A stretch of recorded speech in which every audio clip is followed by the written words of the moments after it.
If you don't fail, you're not even trying. I'll say it again. If you don't fail, you're not even trying. My wife told me this great expression.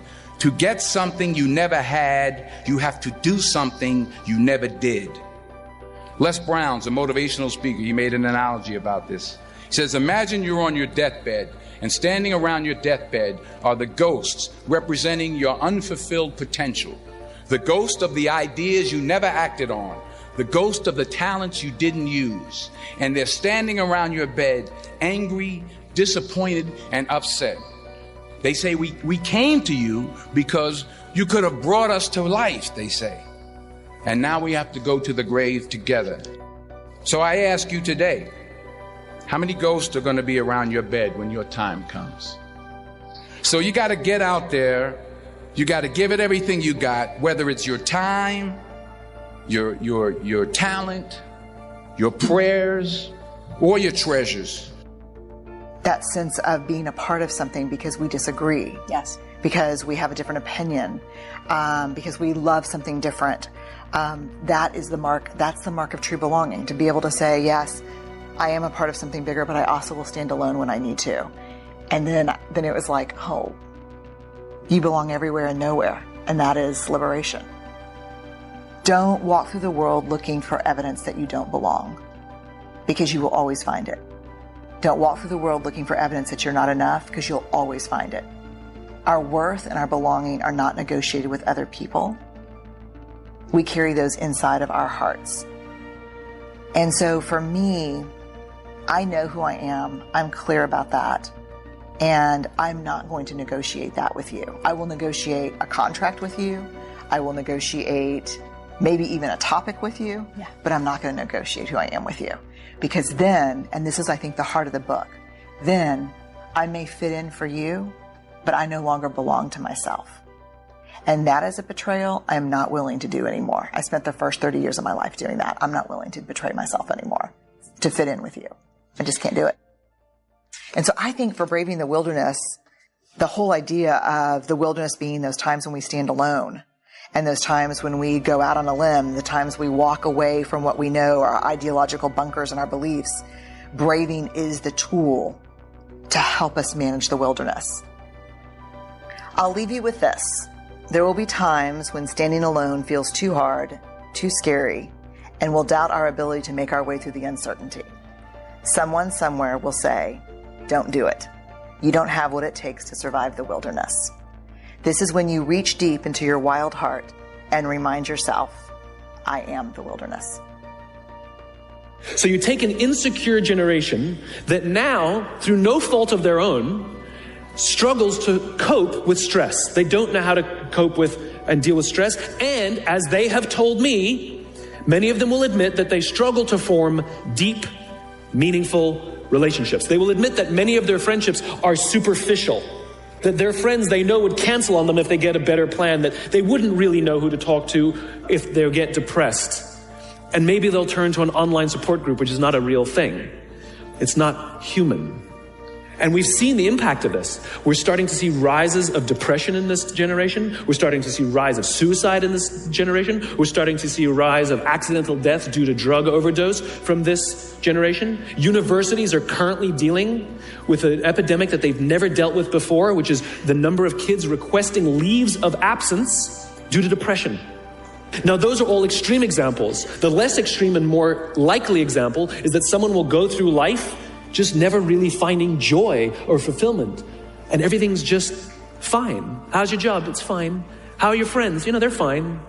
But no joy, because you just cannot. Because joy, fulfillment comes from this. It comes from human interaction. We are social animals and we need it.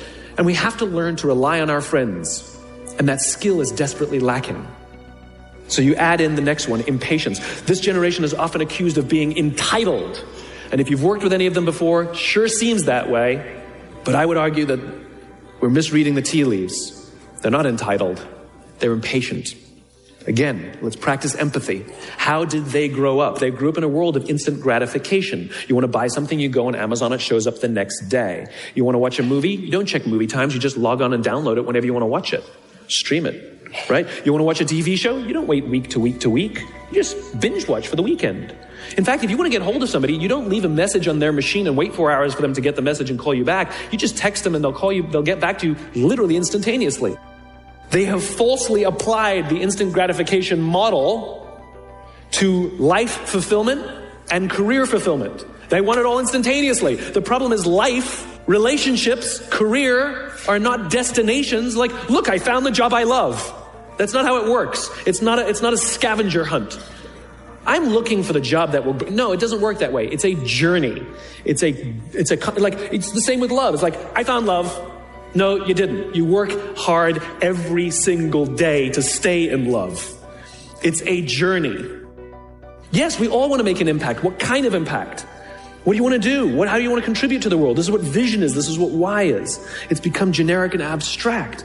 But the problem is they're wafting around. They'll go from job to job to job, hoping that the next one sticks. They go from relationship to relationship, hoping that the next one is the love that I've been looking for. They don't know how to ask for help, and it makes them feel even worse because they can't find the thing that they're looking for. Maybe it's me. Always do the right thing.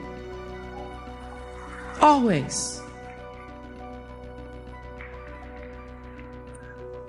Be excellent. People notice.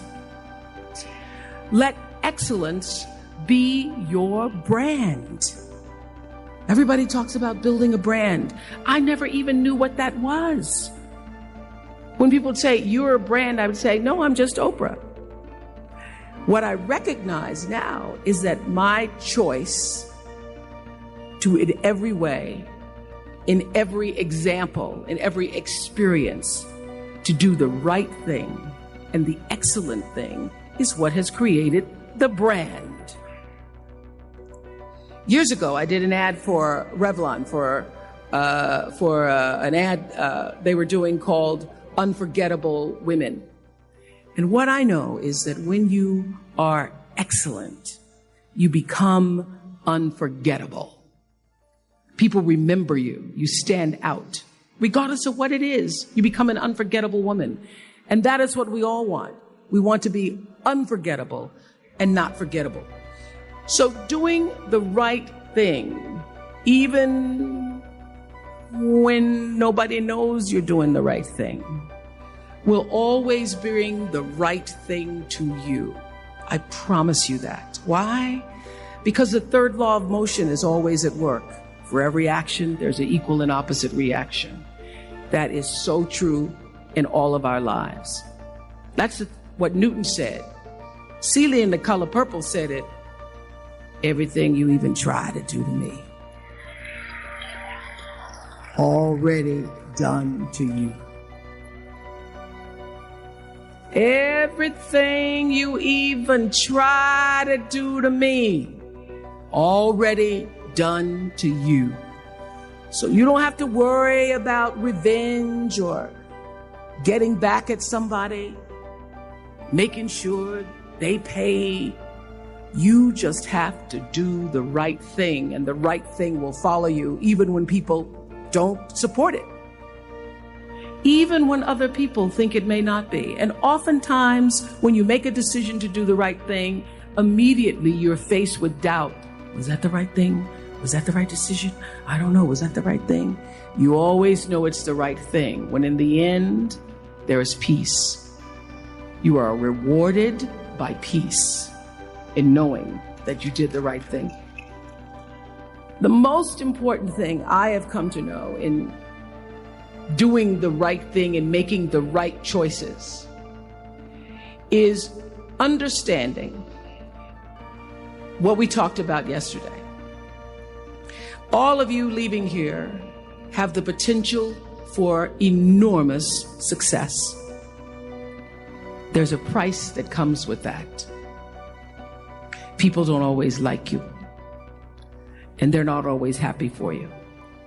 And if you surround yourself with people who are not accustomed to your success, they become fearful. They become scared because you are reflecting back something to them that they don't recognize. People who want the best for you want you to be your best.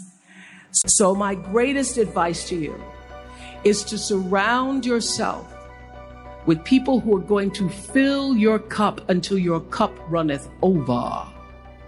The reason I know so much about winning is because I've had to deal with so much losing. Everybody wants to win, but in order to know how to win, you got to know how to lose, because you're going to lose more than you're going to win. But every time you lose, what do you gain from it? So every time I've lost, people say you got to jump right back up. Get back right on your feet again. And I disagree with that. After you lose, or when you get knocked down, stay down there for a minute. Understand why you lost. What were the reasons? Why are you down here? Why did you lose? Why did you get knocked down? Because if you just jump right back up, you're going to lose again and again, and you continue going to lose the same way. So every time I lost, I stayed down for a second. Minutes, hours, days, weeks. But when I stood up, I was different. I was smarter. And when I lost again, I stayed down. I stood back up. I was stronger. When I lost again, I stayed down. How did I stand up again? I was more confident. Lost again. Stood up. I was more resilient. Now you start putting the pieces that are necessary to win over and over and over again. So if you lose and you jump right back up and you haven't really changed, really changed from that loss, you're never going to learn from it, and you're never going to really truly know the unforgiving race to greatness, because that's part of the unforgiving part, is the losing part. That part is unforgiving. So what they're seeing when they look in the mirror, they're just trying to see what's on the surface.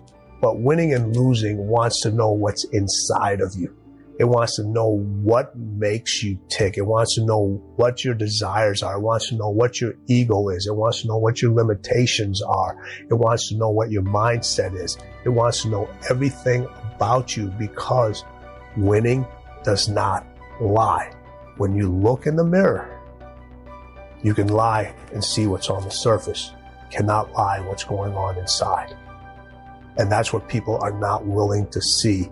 The lies that are truly going on inside of them that are not allowing them to win over and over, or sometimes even win once. Winning requires you to go so far deep inside yourself. It's way beyond the surface. It's way beyond internal. It's going to a place that a lot of people haven't visited in a long, long time, because they're afraid to visit that person, because when they visit that person, they don't know who that person is anymore. It's not wanting to not only recognize your weaknesses, it's not wanting to acknowledge them, not to work on them, not to face them, and also what you have to do to change them. Once you do find your frequency on something, go forward if you're a non-tyrant and don't ask permission. And that's the not giving a damn part. I've found that the world will actually acquiesce and go, yeah, I'll give you a green light on that, if you actually go forward and mean it, you're going to do it by hook or by crook and not ask permission. So I move out to Hollywood. I did Dazed Confused the summer of 92. I go back and graduate from University of Texas at Austin in 93. And then I drive out with my U-Haul and $2,000 to sleep on the couch of that guy that I met in the bar 2 years prior, who cast me my first job. $2,000. I know I'm sleeping on his couch, not paying rent, but $2,000 is going to go pretty quickly. And I'm starting to, after about 2 weeks, I'm going, dime, and I need to, could you give me a meeting with an agent? Man, I need to get an agent. I need a job. And he snaps at me, cusses me out, and tells me, look, this town smells needy. You're done. What you need to do is get the hell out of here and go do something with your buds and forget about Hollywood and what you think you need. Anyway, I did. I took off with my two buddies with what little money we had, and we motorcycled through Europe for 6 weeks. Well, by the time I got back, I forgot all about needing an agent or, I need to get a part. I just had great life experience for 6 weeks. And so He then brings it up about a week after I'm back and goes, "You're ready." I go, "For what?" And he goes, "Tomorrow morning we have the meeting with the agent." I'm like, "Oh, great."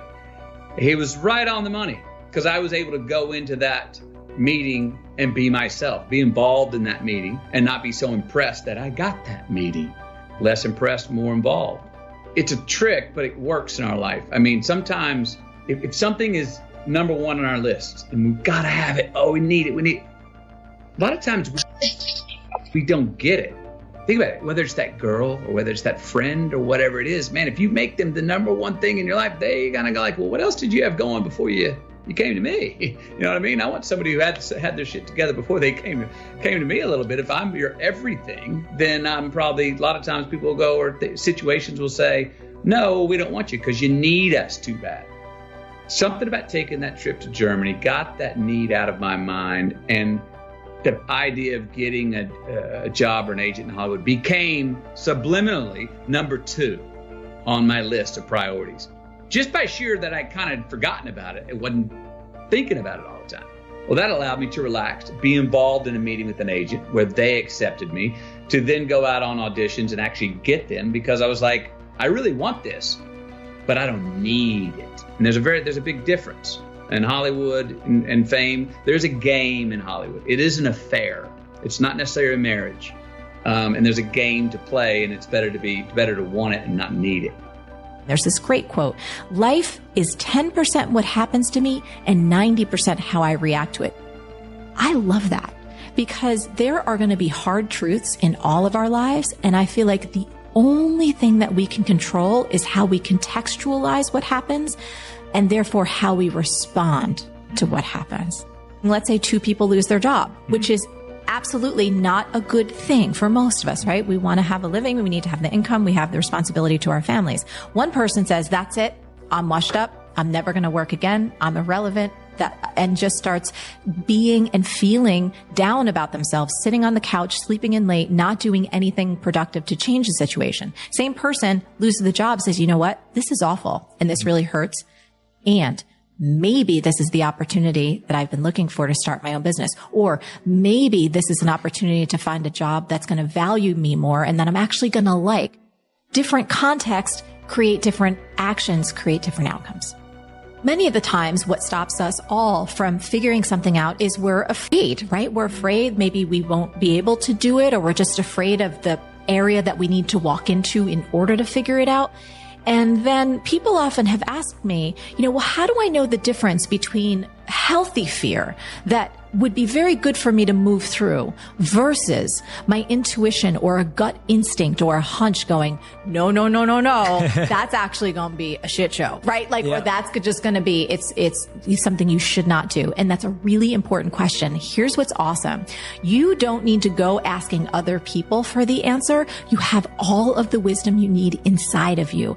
So if you are facing an opportunity, a possibility to say yes to a job, a speaking engagement, a date, who knows, it could be any realm of life, and you're not sure whether you should move ahead with it, here's what you need to do. Get to a place where you're quiet, nothing's around, make sure that there's no technology, and I would invite people to close their eyes while they do this. So ask yourself, does the idea of moving ahead with this, of saying yes to this, make me feel expansive or contracted? In the nanosecond after you ask yourself that question, your body will have a physical response. So expansive may actually be as though your shoulders are relaxing and your chest is opening up. Expansive may feel like even your physical body is moving ahead in space. Expansive may feel like a twinge or a tingle of excitement or joy or anticipation. Even if the notion of this feels intimidating to you or like something you've never done before, there is a lightness, a moving forward, ever so subtle, visceral yes, whether it shows up in word form or merely through the movement of your body. We're beating ourselves up. Like, everybody sucks at something, right? Like, we all have shortcomings and we all have strengths. And for me, it's like, why don't we just audit that? Like, why don't we just look at it that way and be like, all right, well, I'm good at this, but I'm not good at that. Like, and then I only focus what I'm good at, right? Like, I don't dwell that I can't fix shit around the house. I call somebody to fix it. Like, I'm not a man. I don't give a fuck. I don't get it. I also think it's awesome that I'm so emotionally stable and I'm the emotional backbone of everybody. Is that what a dude's supposed to do? Like these cliches, these stereotypes, they're so silly. You're exactly right, man. I don't judge myself. I'm fully in love with myself. But I'm also fully in love with everybody else too, right? It's not like it goes both ways. Like, I tell people to buy into me, that work for me, it's because I buy into them first. I don't need anybody to gain trust with me. It's there. Like, I believe that the human race is so grossly underrated. We are good. Of course we have some bad. There's 7 billion of us. But like, when you look at our net score, it's bonkers shit. Like, do you know how much damage we could be doing to each other on an hourly basis? And we don't? Like, we're still here. Like, we won. We're the alpha being. And we've figured out how to stay together. This is insane when you think about it. And yet everybody wants to dwell on like somebody said something mean. Like to me, it's just binary. Like, unless it's complete death blow, death. To me and my 17 people that I give a shit about, like, everything else is super secondary. And let me tell you something, if you actually get into that mindset, it gets real good. Like, everybody like makes these big deals out of things that just don't matter. It's perspective. You know, my selfishness comes from my selflessness. Like, it's what makes me feel good. I see it in my mother. My mom is the epicenter to every single person in her life. Her sister-in-law, her cousins, aunts, everybody goes to her. That's her comfort zone. Me too. Ask Gary Vee. Like this is my comfort zone. Like, I like this. Like, I hate when people are like, what can I do for you? Like, I say nothing. I don't want anything. I hate that feeling. I went into my family business because I felt like I owed it to like pay them back. Those are my parents. So if that's what I feel about them, what do you think I think about everybody else? I live my life in the expectation that God is doing great things all the time, even in the midst of trial. If you want something out of life, if you want to change yourself, if you want to acquire something, if there's some goal that you want to reach, that is really not easy as some people will make us feel. That living your dream, changing your behaviors, overcoming negative habits, it's challenging. It's hard. That living alone is just very difficult. And once we begin to come to grips with the fact that living is difficult, life is very challenging. I heard a song once by a guy named Dimples called, "If It Ain't One Thing, It's Another." I say to you, if it ain't one thing, it's 12 others. Always something. You will never ever have a problem-free moment in life. Competition out here. Decide that you're going to push yourself. Most people won't do that. Most people give up on themselves easily. You know, the human spirit is powerful. There's nothing as powerful. It's hard to kill the human spirit. They asked Benjamin Disraeli, a man who became the head of a country at a time when Jews were not allowed out after 10 o'clock. They said, how did you do it? How do you achieve it against such great odds? He said, nothing can resist the will of a people that will stake even their existence on the extent of their purpose for good. That when you have a made-up mind, when you decide that you want to do something, I was reading something the other day, he said the power to hold on in spite of everything, the power to endure, this is the winner's quality. The hunger, the ability to face defeat again and again without giving up. This is a winner's quality. You have that quality within you. When you're hungry, you don't care about the fact. Doug Williams played for the Washington Redskins, quarterback. John Elway of the Denver Broncos in the Super Bowl. Everybody was talking about Elway. After the Super Bowl, when Doug Williams made a historic passing game, they asked him, said, how were you able, in spite of all of that negative publicity saying that you couldn't win, how did you do it? He said, I ignored my critics. I just didn't pay any attention to them. I ignored myself because they kept on saying it so much. There were times I doubted whether or not I can do what I needed to do. There's a Doug Williams in everybody here. There's greatness in you. And you've got to learn how to tune out the critics outside and the critic inside. And since I'm going to do this, I'm going to harness my will. And I'm not going to let anything stop me. I deserve this. I'm going to do it until. And this, if you want something, you have got to be relentless. You've got to learn how to become resourceful. You've got to learn how to become creative. When crises strike in your life, and in the Chinese language, crises mean danger, but it also means opportunity. And this is an opportunity for you to grow. And you've got to be so relentless, regardless of what comes down the pike, that you're always looking for a way to get over, always looking for a way that you can break through, always looking for a way that you can win, always looking for a way that you can strike a telling blow. It's easy to go through life thinking of all the reasons why we can't be successful, why we won't get well, why we'll never meet the right person. We look at our situations in the natural and think the odds are against us. I talked to a man that struggles with an addiction. He said, Joel, my dad had this same addiction. My grandfather struggled with it. The odds don't look too good for me. But as long as you think the odds are against you, you'll get stuck where you are. You have the most powerful force in the universe breathing in your direction. God has crowned you with favor. He has armed you with strength for every battle. He wouldn't have allowed that difficulty if He wasn't going to turn it around and use it to your advantage. The odds may be against you, but the Most High God is for you. He is a supernatural God. He parts Red Seas. He turns water into wine. He opens the eyes of the blind. Your circumstances may look impossible, but the God who can do the impossible is working behind the scenes, arranging things in your favor, turning negative situations around. Since God is for you, that means the odds are for you. Don't go through life thinking, not me, Joel. I come from the wrong family. The odds are against me. No, turn it around. I've been born into a new family. My Heavenly Father controls the universe. I have royal blood flowing through my veins. When you know the odds are for you, you'll put your shoulders back.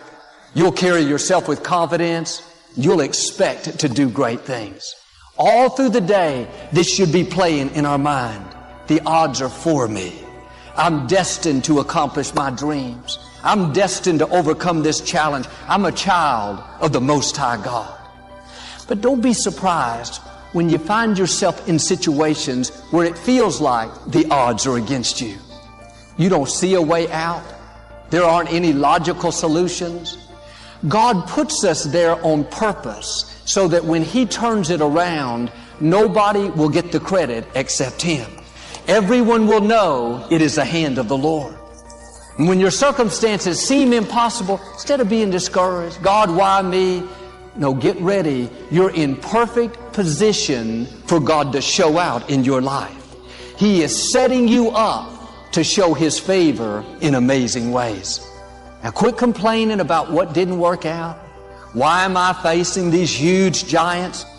Those obstacles that look like they're stopping you, if you'll stay in faith, it's just a matter of time before God turns them around and uses them to push you forward.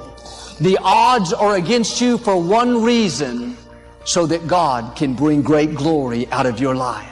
He wants to make you an example of His goodness. You remember when the 3 Hebrew teenagers wouldn't bow down to the king's golden idol? This king got so furious, he was going to have them thrown into a fiery furnace. He told his men to heat up the fire 7 times hotter than normal. What was God doing? Making the odds even greater. God knew the fire wasn't going to burn them. He knew they weren't going to be harmed. So He had them turn it up even hotter so that it would become a greater miracle. When these 3 Hebrew teenagers came out of that fire without the smell of smoke, there wasn't any doubt that the Lord was on their side. In fact, this same king said, "Praise be to the God of Shadrach, Meshach, and Abednego." Those 3 Hebrew teenagers. When it feels like the odds are against you, the fire's been turned up 7 times hotter, Pharaoh won't let you go, God took your army from 32,000 to 300 men. Don't panic. Don't fall apart. It's a setup. God is about to show out. He's about to make you a testimony. He's going to do something that people cannot deny. They're going to know the Lord is on your side. I talked to a man that cut his hand and developed a severe infection. He tried for several days to tough it out and hoped that it would go away, but it kept getting worse. He started running a high fever. He got to the point where he couldn't eat. He finally passed out. He was rushed to the emergency room unconscious. The doctors told his family that he had some kind of toxic shock. There was only a 50% chance that he would live. They had to find the right kind of antibiotic to treat him. Every hour that went by not treated, his chance of survival went down 5%. They didn't find something in the next few hours. The doctors said that he probably wouldn't make it. And if somehow he did survive, he would become a vegetable. 12 hours went by. They couldn't find the antibiotic. One day, still nothing.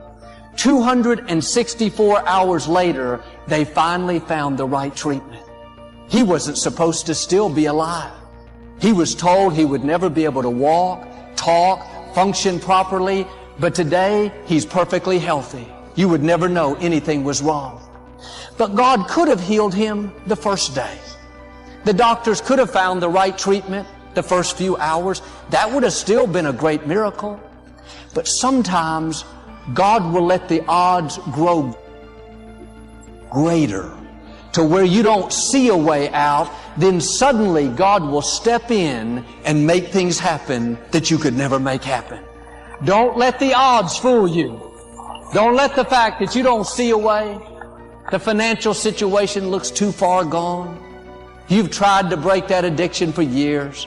Now you think it wasn't meant to be. No, get ready. This is a setup. This is not the time to give up. This is the time to stir your faith up. All through the day, Lord, thank you that you're bigger than this sickness, greater than this addiction, more powerful than these opponents. If you'll stay in faith like this man, you're going to become a testimony. People are going to look at you and see that God's favor is on your life. There may be odds against you in certain areas, but they cannot stop you. God has destined you to leave your mark. Don't let the odds discourage you. Don't let what you think is not going to happen talk you out of believing. Even if the odds are 0 in a million, all God has to do is speak and the odds change in your favor. The odds may be against you. You don't see any way your situation could work out, but God has the right people already lined up. The gifts He's put in you, the dreams, they didn't get canceled because you had bad breaks, because somebody did you wrong. They are still alive. You can still become who God created you to be. It may feel like the fire's been turned up 7 times hotter, but don't worry, your time is coming. God is saying the odds are for you. Things are about to change in your favor. That problem that looks permanent, it's only temporary. Now all through the day, Father, thank you that the odds are for me. If you'll do this, I believe and declare, like these Hebrew teenagers, you're going to come out of that fire without the smell of smoke. And like Lazarus, God is going to make you a living testimony in Jesus' name.